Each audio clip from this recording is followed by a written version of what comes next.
नमस्ते भाई। RRB group D की chapter wise previous year question practice कर रहे थे भाई हम। पिछले पार्ट में हमने परसेंटेज करके कुछ क्वेश्चन करे थे। परसेंटेज के कुछ क्वेश्चन रह गए थे भाई, तो आज परसेंटेज का सेकंड पार्ट है। देखिए यार, फर्स्ट क्वेश्चन, दो संख्याएं 5-8 के अनुपात में है। यदि पहली संख्या 40% बढ़ जाती है और दूसरी संख्या 15% घट जाती है तो नया अनुपात आपको बताना है। देखिए यार, बहुत आसान है। अनुपात दे रखा है आपको 5-8 संख्या का। आपका कुछ ठीक है, पहली संख्या 40% बढ़ा दी भाई, तो अपने आप का कितनी होगी भाई? अपने आप का 140% होगी। आपको भी कोई दिक्कत नहीं। दूसरी संख्या 8 थी भाई, ये 15% कम हो रही है, तो ये अपने आप का कितना हो गया? अपने आप का 85% रहेगी भाई। इसका आपको रेशियो बताना है। तो रेशियो के लिए परसेंट से आप परसेंट काटोगे, 5 से कट जाएगा भाई 17 पे। और किस पे कट रहा है भाई? 4 दूनी 8 और 4 से कट गया 35 पे। तो 35 और 17 दूनी 34, 35 आपका राइट आंसर आ गया। क्वेश्चन नंबर 2 देखिए भाई, राम की वार्षिक आय 5,62,400 है। उसने आय का 20% घर के किराए पर व्यय किया, शेष आय का 15% भोजन पर और उसके बाद शेष का 30% बच्चों की शिक्षा पर। यदि अभी भी शेष राशि उसकी बचत थी तो निम्नलिखित में से कौन सी राशि उसकी वास्तविक बचत के सबसे करीब है? सबसे करीब का मतलब भाई आपको ऑप्शन दे रखे हैं अप्रोक्स में भाई, आपको अप्रोक्स में उसकी जो है सेविंग बतानी है। तो देखिए यार, यहाँ आप कोई मल्टीपल चेक नहीं कर सकते, कोई आप यूनिट डिजिट चेक नहीं कर सकते, कोई आप डिजिटल सम नहीं लगा सकते, आपको प्रॉपर कैलकुलेशन करनी पड़ेगी। देखिए यार, 5,62,400, 5,62,400 गुणा में भाई 20% खर्च हो गया घर के किराए पर। 20% होता है भी 1/5, तो 5 में 1 खर्च हो गया, बच गया कितना? 4। तो 4/5 से गुणा करती हुई। फिर 15% होता है भाई 3/20, 20 में 3 खर्च हो गया, बच गए कितने? 17 भाई गुणा में। फिर 30% बच्चों की शिक्षा पर खर्च हुआ भाई इसका, तो 30% 3/10, तो 10 में से 3 खर्च हो गए, बच गए कितने? 7 भाई। ये आपको सोल्व करना है भाई। देखिए यार, 17 चौके 68, 68 के आप 7 में गुणा करोगे, 68 गुणा में 7, 7 से 42, 420 और 8 7 56, 420 और 56 476 भाई।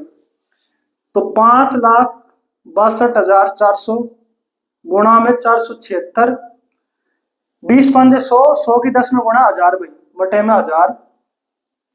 ये कितना आ गया भाई? 5,62,400 गुणा में 0.476 भाई। अब देखिए यार, आपके ऑप्शन बहुत पास पास है, इसलिए हमको एग्जैक्ट ही मल्टीप्लाई करनी पड़ेगी। नहीं तो हम इसका 0.5 के आसपास है तो हम इसकी 0.5 से गुणा करके यार एक आइडिया मिल जाता हमको, लेकिन हम नहीं कर सकते भाई क्योंकि ऑप्शन बहुत पास है। तो करते हैं भाई, प्रॉपर कैलकुलेशन करते हैं। पहले इसके 0.4 में गुणा करते हैं भाई।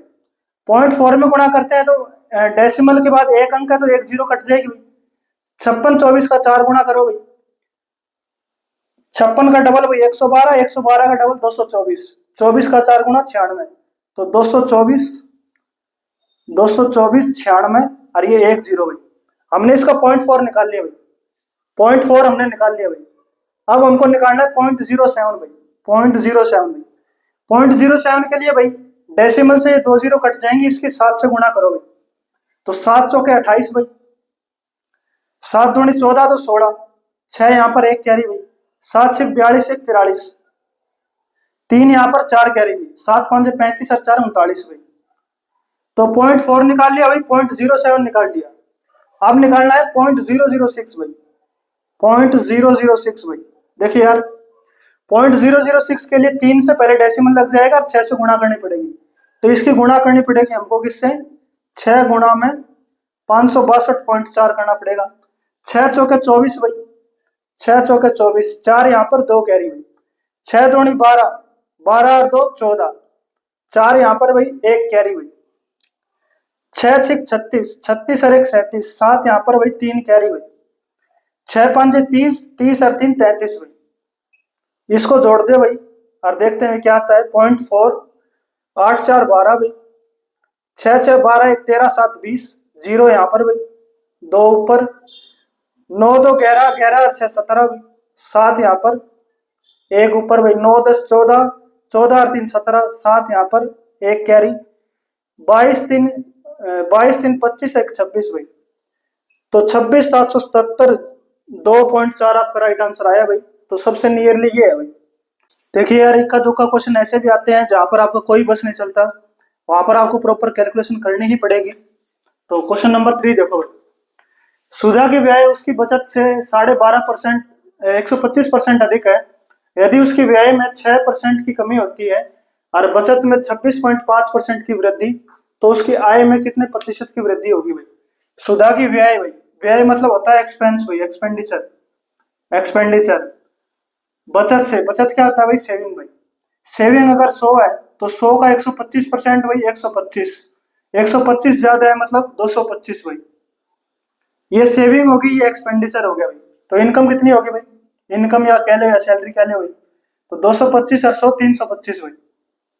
आप कहोगे ठीक है। व्यय में 6% की वृद्धि, 6% की कमी भाई, 225 में हो रहा है 6% कम भाई, माइनस का 6%। सेविंग में, बचत में बढ़ रही है अभी 26.5%, प्लस का 26.5 भाई, प्लस का 26.5 भाई,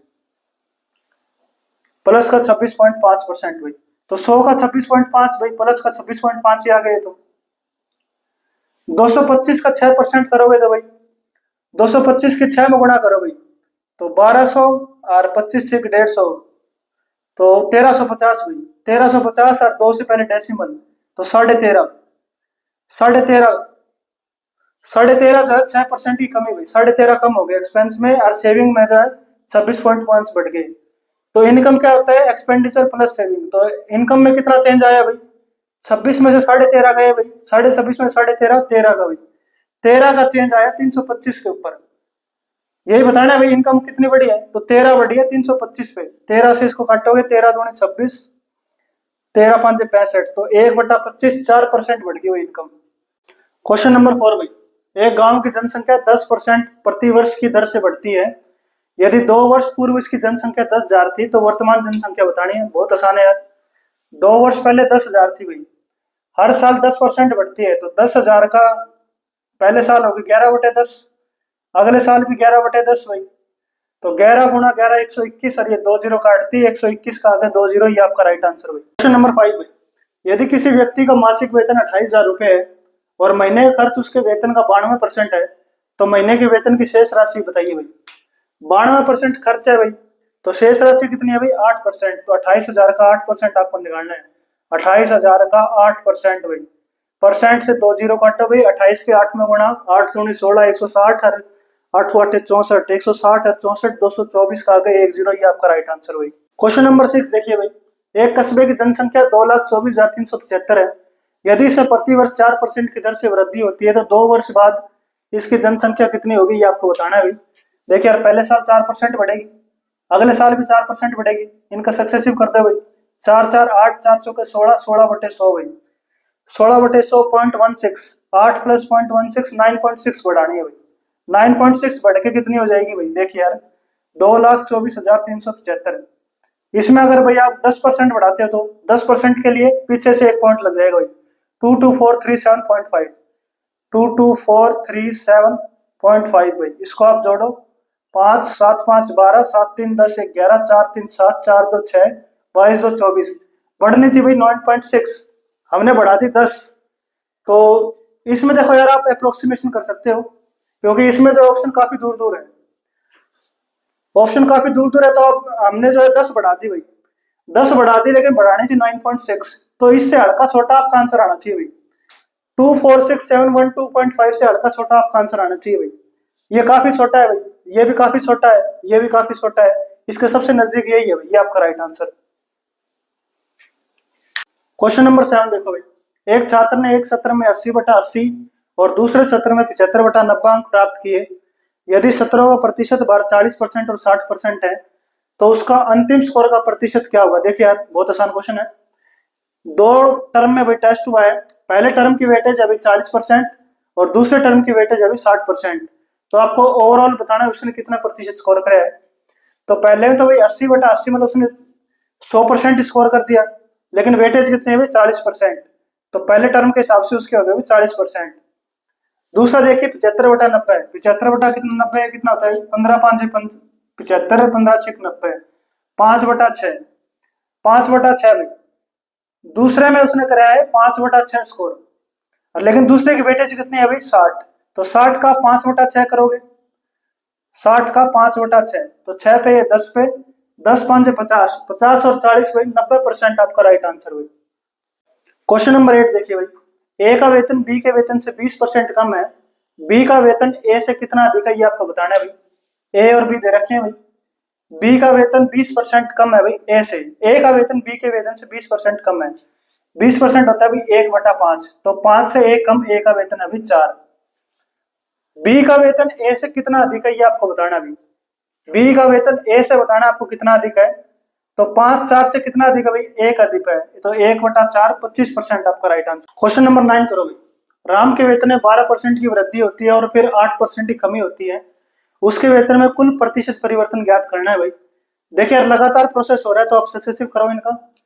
12% की वृद्धि भाई +12, 8% की कमी भाई -8, फिर प्लस में +12 गुणा में -8 और ये भाग में 100, तो 12 में से 8 गया 4, 4 ये -12 8 96, 0.96 आप माइनस करोगे तो ये आ जाएगा भाई 3.04, प्लस का 3.04 की आपकी वृद्धि होगी भाई, ये आपका राइट आंसर। क्वेश्चन नंबर 10 देखिए भाई। दो उम्मीदवारों के बीच एक चुनाव में विजेता को 1854 मत प्राप्त हुए और हारने वाले को 618 मत प्राप्त हुए। दोनों उम्मीदवारों को प्राप्त कुल मतों का कितना प्रतिशत विजयी उम्मीदवार के पक्ष में आया। देखिए यार एक विनर है एक लूजर है, इलेक्शन में तो यही होता है भाई। तो विनर को मिले 1854 और लूजर को मिले 618, तो आपको बताना है विनर की परसेंटेज बतानी है भाई। तो इसको भाई पहले काट लो, किससे कट रहे हैं, 6 से काट लेते हैं भाई। 6 एकम 6 और 6 3 18 भाई, तो 6 3 18, 6 9 54, तो ये कितना है भाई 103 का, या 3 पे कट जाएगा, 3:1 आ गया भाई। विनर को 3 मिले हैं, लूजर को 1 मिला है, तो विनर को 3, टोटल वोट कितने हैं 3 और 1 4, 1/4 25%, 3/4 75%। तो ये थी भाई आज की क्लास। आज हमने परसेंटेज के लगभग जितने भी टाइप बनते हैं सारे कर लिए भाई। तो उम्मीद है आपको वीडियो अच्छी लगी होगी। आपको अच्छी लगी तो वीडियो को लाइक करें, शेयर करें।